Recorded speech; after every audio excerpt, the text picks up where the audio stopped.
जी नाज़रीन अस्सलाम वालेकुम। मेरे यूट्यूब चैनल इंसाफ फार्मेसी में आपको खुशामदीद। मुख्तसर सी बात पहले ये करूँगा कि ये जो दवाई है आज इस पर मैंने वीडियो बनानी है, ये सिर्फ़ मर्दाना मसाइल के हवाले से है, इसलिए ऐसी फ़ीमेल्स माएँ-बहनें जो ये वीडियो देखना चाहती हैं, उनसे इल्तमास होगी कि वो इस वीडियो को ना देखें। आज जिस दवाई को लेके मैं आपकी खिदमत में हाज़िर हुआ हूँ, वो है न्यूबैक्स करीम। न्यूबैक्स करीम क्या है? किस लिए इस्तेमाल होती है? इसमें डाले गए इंग्रीडिएंट्स के क्या-क्या फ़वायद हैं, ये मैं आपसे डिस्कस करूँगा। सबसे पहले इसकी पैकिंग की तरफ आते हैं। न्यूबैक्स NEOBAX बैक्स न्यूबैक्स करीम 15 ग्राम की मिकदार में ये है। हमदर्द कंपनी की ये है। हमदर्द बहुत ही पुरानी कंपनी है और ये प्योर हर्बल है। प्योर हर्बल प्रोडक्ट है, इसमें कोई स्टेरॉइड या केमिकल नाम की चीज़ या एलोपैथिक चीज़ नहीं है। ये इसकी पैकिंग है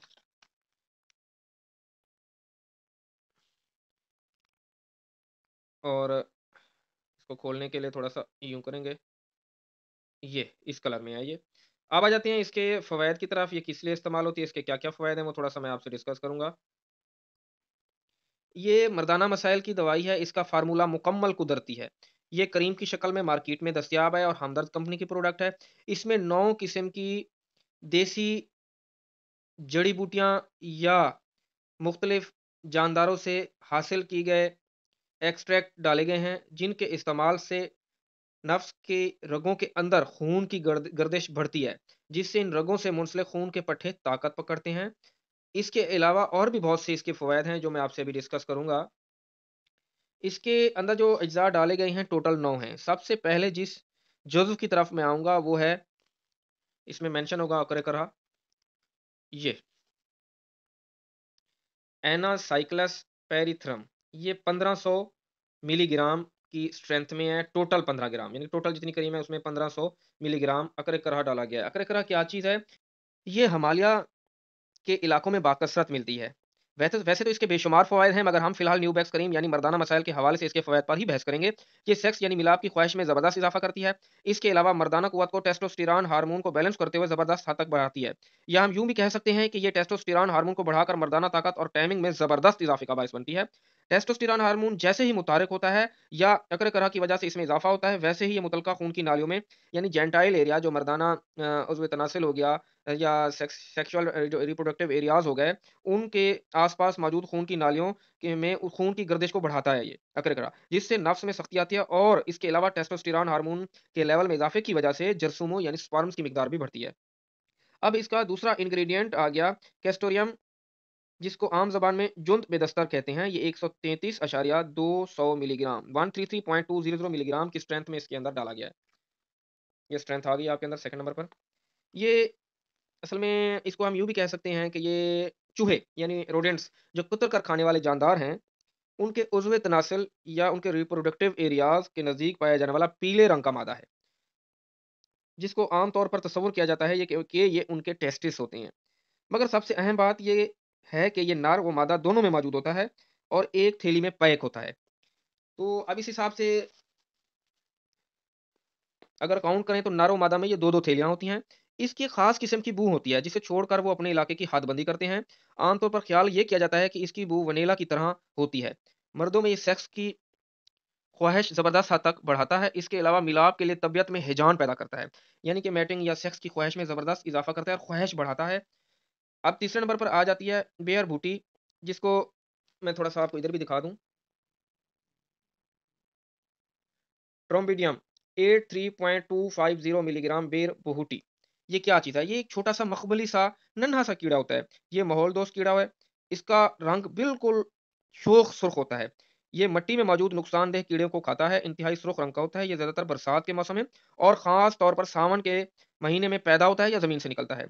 इससे एक्सट्रैक्ट किया गया तेल या क्रीम जब हम इस्तेमाल करते हैं, जैसा कि इसको न्यूबैक्स करी में भी डाला गया है, तो ये एक आम तौर पर मुकम्मल मर्द को भी एक शेर जवान या मुकम्मल मर्द बनाता है। ये मुर्दा पट्ठों में और रगों में ज़बरदस्त हद तक जान लाता है। अब इसके बाद आती है खरातीन मस्फ़ा, फेरिटीमा। ये 83.250 मिलीग्राम में इसमें मौजूद है। इसका एक्सट्रैक्ट इसमें डाला गया। इसका मकसद ये नहीं कि इसको आम ज़बान में हम यूँ कह दूँ कि ये केंचुआ केंचुआ जो दरियाओं के किनारे होते हैं या नमदार जगहों में या हमारी क्यारियों में रहते हैं ये। ये इंडिया, पाकिस्तान समेत जनूबी एशिया में पाए जाने वाले ऐसे कीड़े हैं कि जो कि अपनी खुराक के अनुसार दूसरे जानदार पर करते हैं। ये नमदार जगहों पर रहते हैं आमतौर पर इनको ज़मीन से निकाल कर लस्सी से धोया जाता है। आमतौर पर मतलब मैं यूँ कहूँ कि मेडिकल में या मेडिसिन में या तिब में जब इसको इस्तेमाल किया जाता है, तो इसको ज़मीन से निकाल कर लस्सी में धोती हैं। उसके बाद 1 से 2 घंटे के लिए, 3 घंटे के लिए जब तक इनके अंदर मौत वाक़या नहीं हो जाती, इसको रख दिया जाता है। उसके बाद इनका तेल निकाल कर इस्तेमाल किया जाता है और न्यू बेक्स करी में भी ये मौजूद है। अब खरातीन मुस्तफ़ा का क्या फ़ायदा है? खरातीन के लगाने से नफ्स के मुर्दा पट्टे जानदार होते हैं, रगें खुलती हैं, मोटाई में ज़बरदस्त इज़ाफ़ा होता है। जबकि बाज़ पेशेंट्स में लंबाई में भी इज़ाफ़ा देखने को मिला है। खरातीन मुस्फ़ा जो है, अब इसमें हम ये भी कह सकते हैं कि ये हाथ के इस्तेमाल से रगें बंद हो जाती हैं, सिकुड़ जाता है नफ्स, उसको ये मुकम्मल तौर पर खोलता है और ये बड़ा फ़ायदेमंद है। तो इसको भी न्यू बेक्स करी में डाला गया है। अब आ जाते हैं 5th इंग्रीडिएंट ज़रारी। ज़रारी कैंथ्राइड्स 8.250 मिलीग्राम में इसको डाला गया है। अच्छा ये हिस्पानिया यानी स्पेनिश कंट्री की एक मक्खी है, उसको कहते हैं। इस मक्खी को खुश्क करके यानी कि मार के खुश्क करके तकरीबन 2000 साल से दवाई के तौर पर इस्तेमाल किया जाता आ रहा है।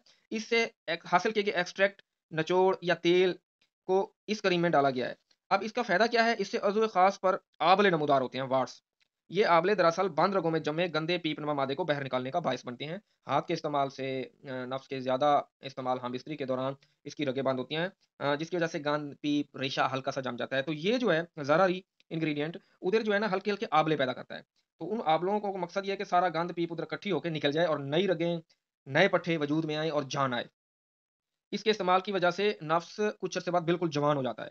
अब छठे नंबर पर आ जाता है रोग़ान ज़ैतून, ओलिव ऑयल 499.950 मैक्रोलीटर यानी 499.950 मतलब 500 मैक्रोलीटर इसमें डाला गया है। इसके टोटल 15 ग्राम है। ये नफ्स के पट्टों में गरमाइश लाता है जिससे सिकुड़े हुए पट्टे और बंद रगें खुलती हैं और खून की गर्दिश बढ़ती है। इसके अलावा इसको करीम में मिलाने का मकसद ये भी है कि करीम जब लगाएँगे, हल्की-सी मालिश करेंगे, थोड़ा-सा खुरदरेपन का एहसास होगा। तो करीम में जब ये होगा तो खुरदरापन यानी फ्रिक्शन, रगड़ खत्म होगी और मालिश के दौरान रगड़ का एहसास बिल्कुल नहीं होगा और स्मूथली आसानी से जो है मालिश हो सकेगी। अब 7th पॉइंट पे आ जाता है रोगन माल कंगनी यानी सिलेस्ट्रस ऑयल 166.650 माइक्रोलीटर। ये एक पौधा है, उसका तेल है। ये तेल ऐसे अफ़राद को जो कि हम-बिस्तरी कसरत या फिर हाथ के इस्तेमाल की ज़्यादती की वजह से अक्सर नौजवान हमारे हाथ का इस्तेमाल करते हैं, तो उसके इस्तेमाल की वजह से नफ्स बिल्कुल छोटा और बेजान हो जाता है। इनमें इस रोगन मालकंगनी अगर इस करीम में जो डाला गया है, इस करीम को इस्तेमाल किया जाए तो इसमें रोगन का मालकंगनी ये फ़ायदा देगा कि नफ्स के सिकुड़ाव को ख़त्म करेगा और उसको दोबारा अपने ओरिजिनल साइज़ में ले आएगा। इसके अलावा मोटाई में भी ज़बरदस्त इज़ाफ़ा करेगा। अब 8th इंग्रीडिएंट आ गया इसका रोगन है कर्नफल क्लोव ऑयल यानी कि लौंग का तेल। इसको लौंग से ही निकाला जाता है, नाम से ज़ाहिर है। करीम में इसको टैमिंग में इज़ाफ़े, नफ्स को जानदार करने और पट्ठों को गरमाइश देने के लिए इस्तेमाल किया जाता है। 9th इंग्रीडिएंट जो कि लास्ट इंग्रीडिएंट है वो है रोगन दालचीनी, सिनामन ऑयल, सिनामन लोरियरी इसका मेडिकल में नेम है, जबकि इसका इधर नाम आम ज़बान में जो यूज़ किया जाता है सिनामन ऑयल 116.550 माइक्रोलीटर में है। नाम से ज़ाहिर है दालचीनी का तेल, ये दालचीनी से ही निकाला जाता है। इसके करीम में इस्तेमाल से नफ्स पर ख़ारिश ख़त्म होती है, जबकि इसकी हसासियत नफ्स हसास हो जाता है, उसको भी ख़त्म करती है। जब हसासियत ख़त्म होगी तो ऑटोमैटिकली टाइमिंग बढ़ेगी। रोगन दालचीनी में सुन करने की लोकल एनेस्थेटिक ख़ुसूसियात भी हैं, जिसकी वजह से टाइमिंग बढ़ती है। अब टोटल निचोड़ जब निकाला जाए, ऊपर बताए गए तमाम अज्जा के फ़वाइद का खुलासा निकाला जाए, तो हम इस नतीजे पर पहुँचते हैं कि अगर मर्दों के उज़्व ख़ास में हार्मोन्स की कमी की वजह से खुद-व-ख़ाल वाज़िया ना हो, चाहे ये खुद-व-ख़ाल जवानी आने से पहले के ना हो वाज़िया या बाद में वाज़िया ना हो और नशो-नुमा सही तरीके से ना हो रही हो, एक पॉइंट ये हो गया। दूसरा पॉइंट पट्टों में सख्ती ना हो, जिसकी वजह से मुतल्लका काम यानी मैटिंग, हम-बिस्तरी, इंटरकोर्स करने में दुश्वारी हो। तीसरा पॉइंट होगा किसी बीमारी या हाथ के इस्तेमाल की वजह से ख़्वाहिशात दम तोड़ चुकी हों। और लास्ट पॉइंट है पहले की निस्बत अब कमज़ोरी हो और टाइमिंग ना हो। तो इन सब मसाइल इसके अलावा और भी मर्दाना मसाइल, टेढ़ापन या जो है ना ख़्वाहिश में कमी, उसमें भी ये करीम बहुत फ़ायदेमंद है। अब इसकी लगाने का तरीका ये है कि ये 15 ग्राम की करीम है। अब 15 ग्राम की ये करीम है तो डेली की आपने 1 ग्राम यूज़ करनी है, यानी कि एक टाइम लगानी है 1 ग्राम, 15 दिन में करीम को ख़त्म करना है। 1 ग्राम डेली लगाएँगे तो 15 दिन में ये करीम आपकी ख़त्म हो जाएगी। इसका लगाने का तरीका मैं थोड़ा-सा आपको बता दूँ, इस तरह, ये आपका जो है ना नफ़्स हो गया, ये 1 ग्राम एक काउंट अंदाज़ा कर लेना यानी कि इस करीम का 15वाँ हिस्सा। इस तरह लगा के, इस तरह करना है, ठीक है? और नीचे वाली जगह छोड़ देनी है आपने, ये वाली। ये कैप भी छोड़ देनी है आपने। इस तरह लगा के इसको धोना नहीं है, फिर अगले दिन फिर धो के फिर इस तरह लगाना है।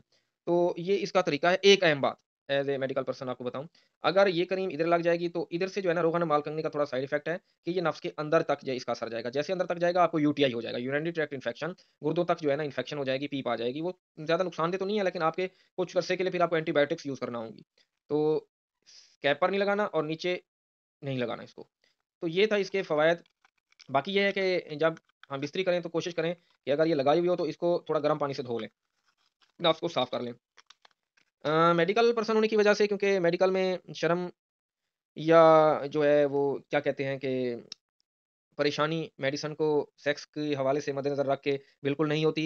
हमारा काम इन्फॉर्मेशन देना होता है, बताना होता है। तो मैंने पहले भी अर्ज़ की कि माएँ-बहनें जो इस वीडियो को देख रही हैं, देखना चाहती हैं, वो इसको ना देखें, ये सिर्फ़ मर्दों के लिए है। तो उम्मीद है मेरी तरफ से दी गई मालूमात आपको पसंद आई होंगी। मज़ीद कोई बात, कोई सवाल इस वीडियो के हवाले से करना चाहें तो आप कर सकते हैं। अगर वीडियो पसंद आई है तो रिक्वेस्ट होगी कि चैनल को लाइक, सब्सक्राइब कर दें। शुक्रिया, जज़ाकल्लाह, अल्लाह हाफ़िज़।